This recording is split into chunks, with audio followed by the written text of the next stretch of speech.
So it usually gets to about this time of the year and I am absolutely just tired. Can it be winter? Today I'm going to give you a little garden tour of what's happening and what it's looking like in my garden in August. So you would have seen in my last video that I put this window box on my shed and I am absolutely fell in love with it. It looks absolutely gorgeous. So the window box was actually from my nan's flat and it was on the side for about the past 12 years. So I stole it. And then this Hessian here that I got a lovely big roll of was from Dad's garage, Dad's garage. And I was like, oh, can I just have sort of 2 meters squared because I know it's good for storing sort of garlic, potatoes, all them sort of things. And he went, just have the roll, I don't need it anymore. So I took the whole roll and I'm very happy. I've put it on the inside of this box and I've stapled the front and it looks very nice because that's an all natural material. And I was originally going to use the compost bags, like the plastic black compost bags, and that doesn't look very natural and it's not very good and it heats up, it doesn't drain very well, but this is absolutely perfect and it looks absolutely beautiful. And last episode I did talk about my 2 little water features here. So that one's like some lights that just come down and flow into the flowers and it lights up at night time. This is a lovely bird bath. The only problem I have is it's a bit top heavy, so it's sort of falling over. So I might have to see if we can put these bricks at the base maybe to stop it sort of tilting left to right. So there we go, that might help it a touch, it might not. And then in this bed here, I've got nothing at the moment and I've been so naff this year, I've said it about 10 times. I just had a really big burnout at the beginning of the year and that was that, so I ain't got many plants this year. But it's okay, it's a year that I've sort of rested. I haven't had to panic about keeping too many plants alive and it's been nice, it's been quite nice. Taking you behind the shed where I've got my lovely cane storage and it's a bit cooler back here so I don't mind speaking to you. And I've got these lovely pieces of glass, double glazed, if I've managed to acquire. I've got 3 lovely big ones, 2 sort of medium sized ones and then 2 little ones, and I can't wait to use these. I want to use them on the shed, but I want them to open so I can just crack it open, leave it open so it's nice and cool. That's going to be quite hard to install. And I think I might also make a cold frame out of these, maybe 2 of these big ones, but I don't think the big ones are all the same size. They're all sort of slightly different. Well, I don't know, but I'm quite happy I've got them. And they're double glazed. How often do you find a double glazed window on an allotment shed? So the pond, last week I actually bought a pond plant for it and I went in the garden centre of full intentions of trying to buy a water lily, and I went in there and they all looked a bit half dead, so I thought, right, I'll come back next time and I'll get myself a water lily next time where hopefully they've grown up a bit and they don't look so dead. But in the meantime I've just got myself one of them pre-planted baskets and it's doing quite well. It's been in there for about 4 or 5 days and it's doing okay. I can see it's got a bit better. I got one of them last year but I just took it out because it just got too big. So hopefully I'm going to get it nice, big, and then I think I need to learn how to sort of prune water plants and sort of stuff like that. So that should be nice, and it should also help with the water clarity. As many people said, a water lily and sort of watercress and water lettuce and stuff like that, as it will block out the sunlight, which we're getting plenty of right now, and it will stop the algae growing. And then I bring you down to my courgettes and dahlias, and they're doing quite well. These pink dahlias are looking absolutely gorgeous, and so are these white ones. And these white ones are producing quite a lot, and they've got a tinge of pink in the middle, and it looks just perfect. And these in a bouquet just look, voila, absolutely perfect. And the courgettes, of course, they haven't stopped producing. I've got 5 plants this year. I know I've been quite brave, and we've had hundreds of them, absolutely hundreds. And I don't even think that's a little bit of an exaggeration. Then here is my potato bed for Christmas. I can't wait. I've not seen any sprouts at the moment, but give it another couple of weeks and then a couple of days and I might be able to start seeing some sprouts. And then my leeks back here, my flowered leeks, these are in their 2nd year. So I left them from last year and I've kept them this year, and I actually quite like them. When they first came out I didn't like them, but they look quite nice now and they've got a funny feeling to them. And then the onion bed is looking a little bit sorry for itself. It is quite weedy. It's got quite a few weeds in it. There's more onions than it looks. But this year's just been a bit of a flop. but that's okay. I've got a few onions, they're a decent size, and they should be ready to harvest in the next couple of weeks. And in fact, they might be ready to harvest now. Let's have a little look. Yeah, it is. It looks quite nice actually. Let me just take these roots off and I'll come up and show you. So there we go, it's not massive, but it's a good size, it'll be good for cooking. It's alright from the small sort of meals where you don't need a whole onion. But it's a decent size, it's got a nice shape to it as well. Let's not talk about size, but it's got a good shape. I'm quite happy with the shape of that. And if I take you around here, I've got my hedgehog house, which it's been there for about maybe coming up to 2 years, and the roof is absolutely rotten. And I actually added some straw to it to try and sort of intrigue any animals and critters, but it's just absolutely baking in there, and it's becoming a bit of a spider heaven. So it's I might have to have a new one for the new year. And then I've got me broccoli and me cabbages. No, I've got me Brussels sprouts in here, and they look very well. They haven't got much damage to the leaves. There hasn't been too many little white butterflies in here, so I don't want to jinx anything. Touch wood, they should be good for Christmas. And then coming through here, we've got this lovely pumpkin plant, and it's doing quite well. I put it in quite late, but it's trailing and it's got some pumpkins coming, so this might actually be ready for October and Halloween. It looks quite healthy. Now I've got this lovely cosmos here, and it's just absolutely overflowing into the pathways, and I do quite like that.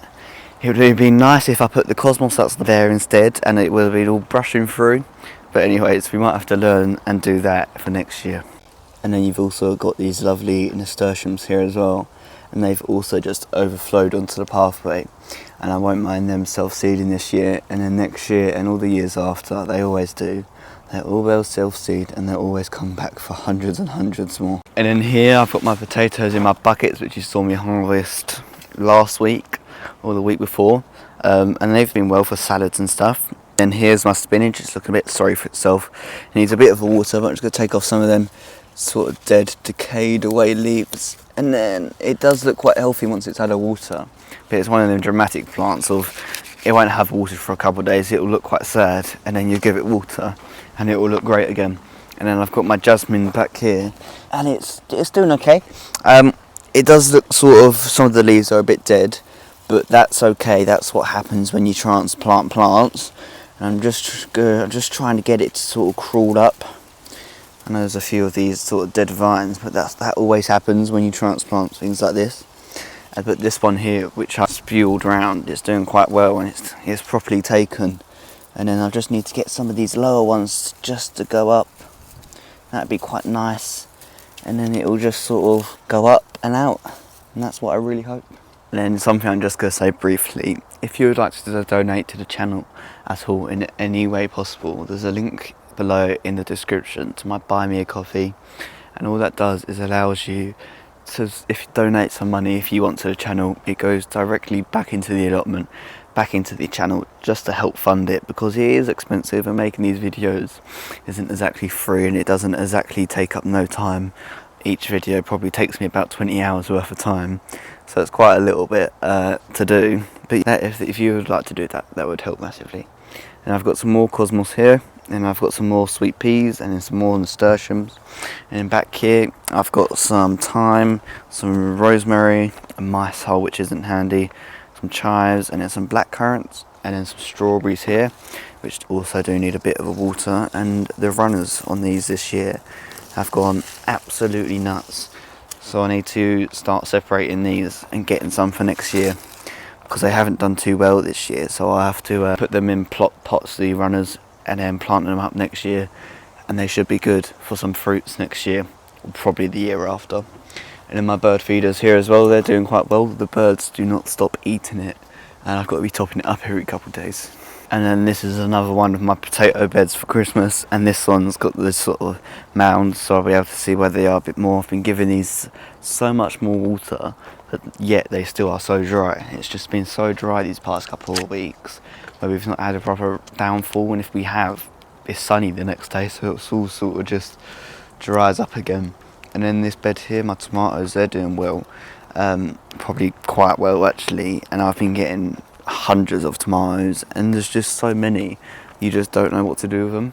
And then here in this absolute jungle mess, we've got one squash plant, but it sent out about 10 different runners. And the runners probably range from about 3 foot to about 20 foot long, and it's gone absolutely everywhere. So I think next year I'm going to do a bed just for squash, and that will help too. And then these weeds are just absolutely growing out of nowhere. And then I've got some tomatoes in here, some cosmos. What else have we got? Sweet pepper, some sweet corn at the back, and some blackberries. And this is my favourite bed this year. It just is so full of green and goodness. And I've actually got some potatoes in the front here, which are absolutely full of weeds. And I do want to be harvesting them as well. And then I've got a couple onions in here as well, and they're ready to be harvested. But I think I want to use them fresh, straight out the ground. So I need to make a use for them. And then that bed there in front of the tomatoes is doing quite well this year as well. It's got kohlrabi in there, and it's growing quite well. I'm quite impressed with it, and it's doing quite well. The birds have gotten it a little bit, but what can you expect when you don't cover it up?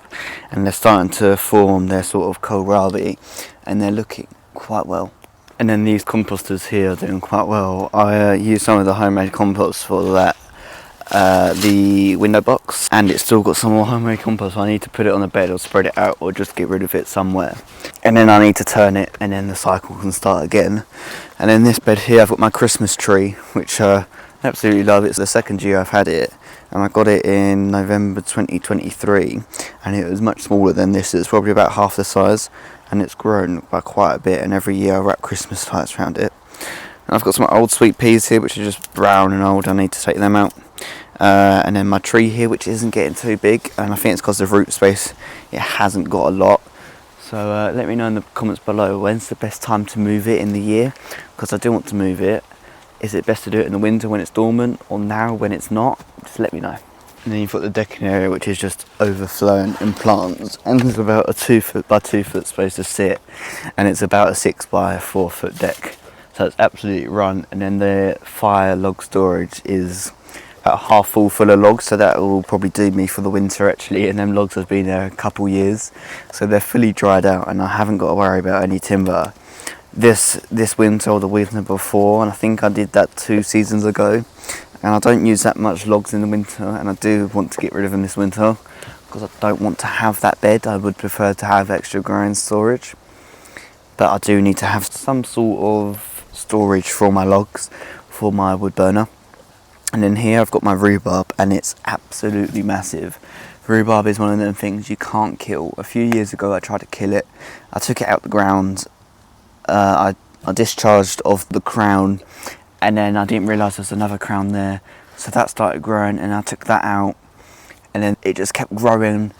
And then I put some astroturf over it to starve it of light for about a good year or so. And then I took it off, I wood chipped the paths, and it's grown into this. So rhubarb is one of them things that are so hard to grow. And then once again I've got more squash sort of veins over there, and then I've got some cosmos and some parsnips and carrots in that box there. And then the greenhouse is still absolutely full, and it's got so much plants in it, and the cobwebs in here are just absolutely ridiculous every morning, and some of the spiders are in here are absolutely huge, so I can't wait to gut it out at the end of the season. And I'm just trying to find any cucumbers, but this spider is not helping me. Go away. Right, the microphone has fell, so I just grabbed it. I'm going to take you back here. No. And then we're going to reverse back out. And there we go. Did you enjoy the garden tour? I certainly did. Let me know in the comments below. And if you want to see more of these videos, I was thinking about doing a monthly garden tour, like an August garden tour, then let's say not September, and then October, November, December garden tour once a month. Would you enjoy that? Because now I'm uploading twice a week, I need to think of more video ideas, and I thought this might be one of them. It didn't take long to film. It will probably take quite a bit to edit, but let me know in the comments below, because you're the one watching it, and you're the ones that I've got to make it enjoyable and watchable for you. Anyways, if you could please buy me a coffee, all links are in the description below. I am Freddie, I'm the Young Gardener, and I hope to see you soon.